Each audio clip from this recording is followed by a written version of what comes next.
Entendi. E aí, olha só, certo dia, né, já que você falou sobre certo dia, Satanás, o acusador, né, até é legal depois falar até um pouco sobre a etimologia, né, de Satanás, o acusador, ele se aproximou de Deus e o Eterno lhe indagou, né, de onde vens? E ele respondeu, de perambular pela terra e vir pelos caminhos do mundo. E o diálogo prosseguiu, né? Então um diálogo ali entre Deus e Satanás, né? E o diálogo prosseguiu, né? Observastes o meu servo Jó? E em toda a terra não há ninguém como ele, ser humano íntegro e justo, que ama e teme a Deus e se desvia do mal. Então olha como que são as coisas. Quem falou de Jó, aqui é onde já parte uma primeira dúvida, né?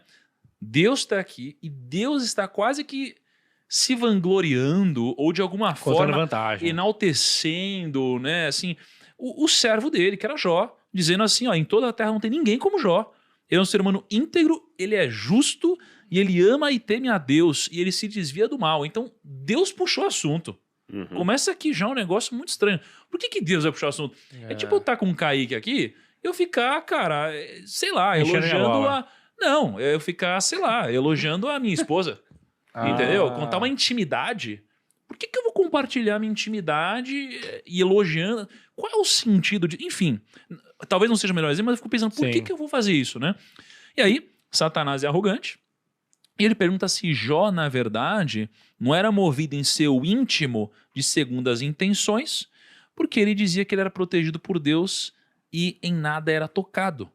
Então, olha só, aí Satanás se questiona, mas espera aí, mas será que esse cara que é super fiel a você, teme a Deus, será que esse cara não é assim? Porque no final das contas ele tem segundas intenções, porque ele é abençoado por você, então é lógico que ele vai te tratar bem. blindado, né? Porque você tratar bem Deus, você ganha dinheiro, não sei o que lá. Então é quase como chegar eu e você aqui e você me tratar bem porque, sei lá, eu pago o seu salário, por exemplo.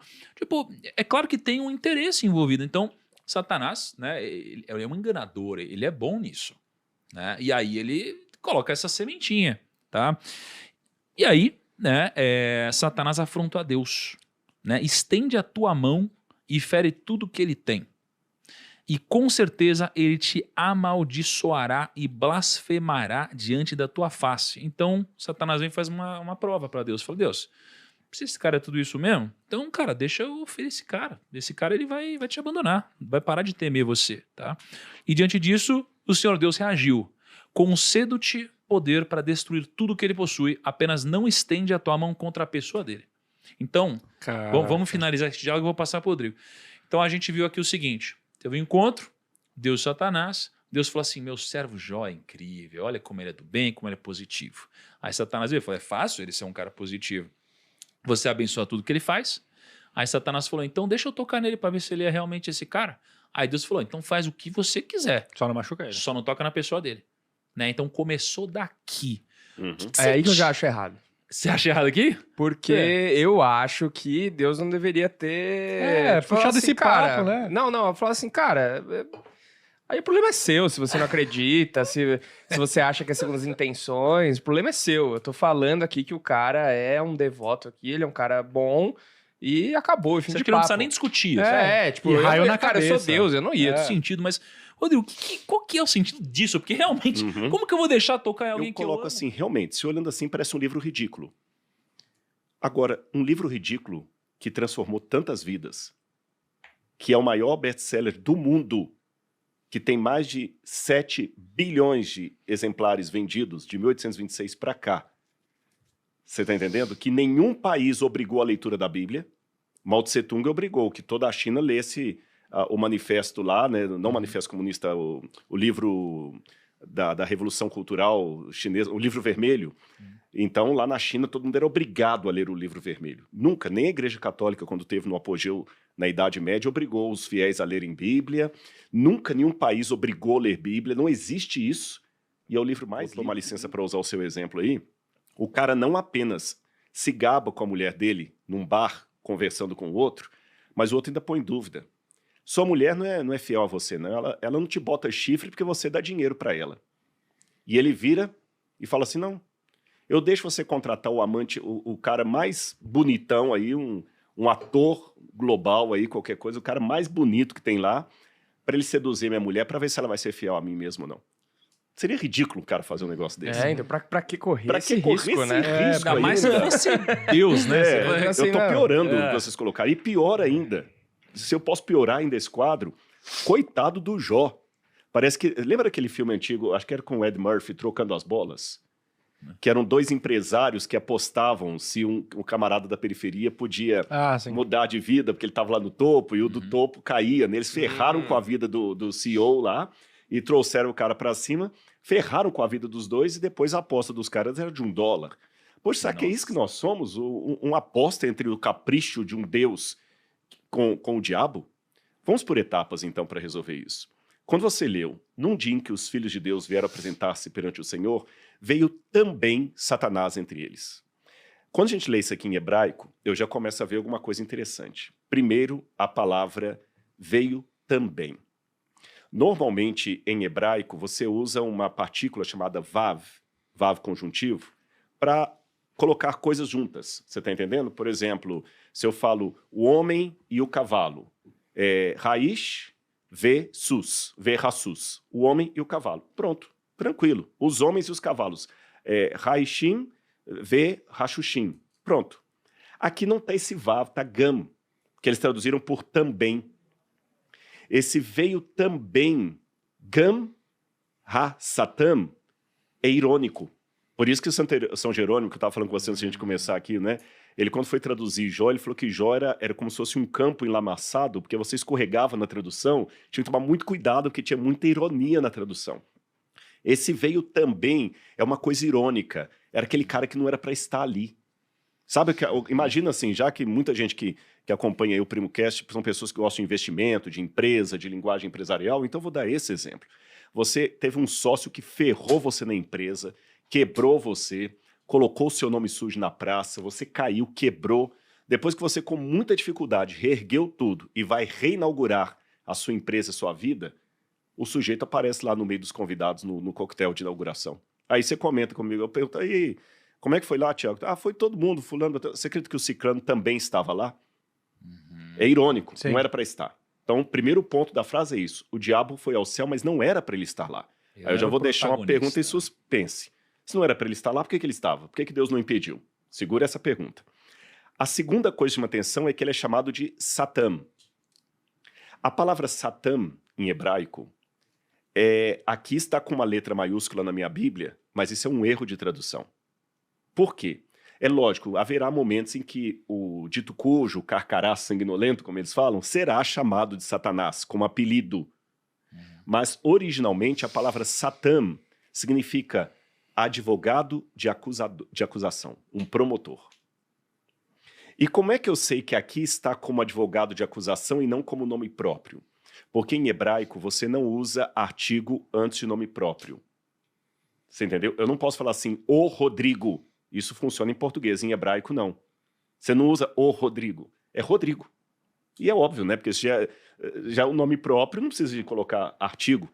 Então, como no hebraico está no artigo gam, ha, Satã, veio também o Satanás. Então, gramaticalmente, ali não está falando de um apelido, de um título, de um nome, mas de uma função. Ele chegou como advogado de acusação. Acusando quem de quê? Agora, olha que interessante. Aqui no Ocidente, no século XXI, se alguém apronta com você, você vai contratar um advogado para te defender.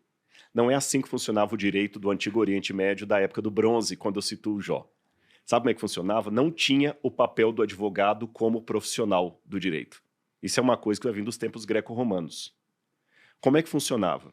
Vamos supor que o meu sócio roubou de mim e eu tenho uma demanda contra ele.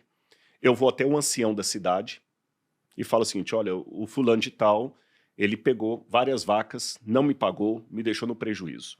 Se o ancião da cidade vir lastro jurídico no que eu estou reivindicando, ele vai chamar o sujeito e o ancião vai me nomear Satã. Olha que curioso. O Satã, o advogado de acusação, é a própria pessoa que se sente lesada. Não é um profissional que você contrata, mas é você mesmo que, diante do juiz, acusa o outro. Você recebe o título de Satã. E quem faz o papel de advogado de defesa é o próprio juiz, que ele vai falar assim, não, o fulano realmente ele está te devendo 10 vacas, ele vai te pagar por 10 vacas, não por 20 vacas, tá certo? Ou não, ele é inocente. O juiz é o advogado de defesa e o advogado de acusação é a própria pessoa lesada. Então, se Satanás apareceu ali no céu, onde ele não deveria estar, como advogado de acusação, então quem que é o acusado? A resposta a essa pergunta vem no diálogo cabuloso entre Deus e ele. Deus pergunta assim, de onde vens? Mia e Tavô. De onde você vem? Que é uma ironia. Cadê sua credencial? Quem te convidou para estar aqui? Com que autoridade você está aqui? E a resposta que ele dá de rodear e passear pela terra, de perambular, um dia desse estava até conversando com um amigo meu que é hebraísta, ele falou, eu acho que esse perambular é que o diabo estava realmente à toa. Eu tenho uma visão um pouquinho diferente. No livro do Gênesis, você tem uma frase análoga quando diz que Deus passeava pelo jardim na viração do dia. Tanto é que algumas traduções da Bíblia trazem assim, de rodear a terra e passear por ela. Não perambular, passear por ela. Deus também passeava pelo jardim quando Adão e Eva comeram do fruto proibido. Passear. Davi passeava pelo seu palácio à noite quando ele viu Betseba tomando banho e foi lá e pegou a mulher do cara. O que significa esse passear? Não é um passear porque você vai à Disney. Significa um tipo de caminhada que você dá no seu território para ver se tudo está bem, de acordo com a sua vontade, se não há rebelião, se não há movimento para te tirar do poder. Então, se o cara fala a resposta dele de rodear a Terra e passear por ela, ele está respondendo como dono do planeta Terra. Nossa. A linguagem de Jó é muito jurídica. Agora, não sei se está ficando clara a concatenação que estou fazendo. Agora, vamos fazer uma pergunta aqui que eu não respondi. Quem deu a terra para Satanás e com que autoridade ele foi ao céu e ainda foi como advogado de acusação? E quem que é o acusado? Vocês sabem que, em termos jurídicos, há demandas que não são morais, porém elas são legais. Vocês entendem a minha frase? Elas não são morais, mas elas são legais. Perfeito, concordo. Às vezes eu vou lá, engano você, pego a sua assinatura na procuração. Moral tá errado, mas legalmente tá certo. Mas legalmente tá certo. O juiz fala assim, olha, cara, ele te passou a perna. Moralmente ele foi um sacana com você. Você confiou nele e ele aprontou com você. Mas legalmente eu tenho que passar para a mão dele, porque você assinou o documento. O diabo não tinha motivos morais para estar no céu, mas ele tinha motivos legais. Porque quando Adão e Eva escolheram o lado das trevas, desobedecendo a Deus e comendo do fruto proibido, eles entregaram de bandeja o planeta Terra para o diabo. E a única maneira do planeta Terra, juridicamente falando, ser recuperado das mãos do diabo é se alguém sofresse a morte eterna. Por isso que Cristo morre na cruz do Calvário. Daqui a pouco a gente pode voltar a falar sobre isso. Até Jó, Cristo não tinha morrido na cruz do Calvário. Então, não moralmente, porém juridicamente, o mundo ainda pertencia a Satanás. Caraca, plot twist, hein? Aí por que... Agora a gente vai se entender a ironia. Veio também Satanás. Moralmente não era para ele estar ali no céu representando o planeta. Porque ele fala os Binelohim, os filhos de Deus, talvez pessoas representando vários outros mundos, eu não sei, estou supondo aqui.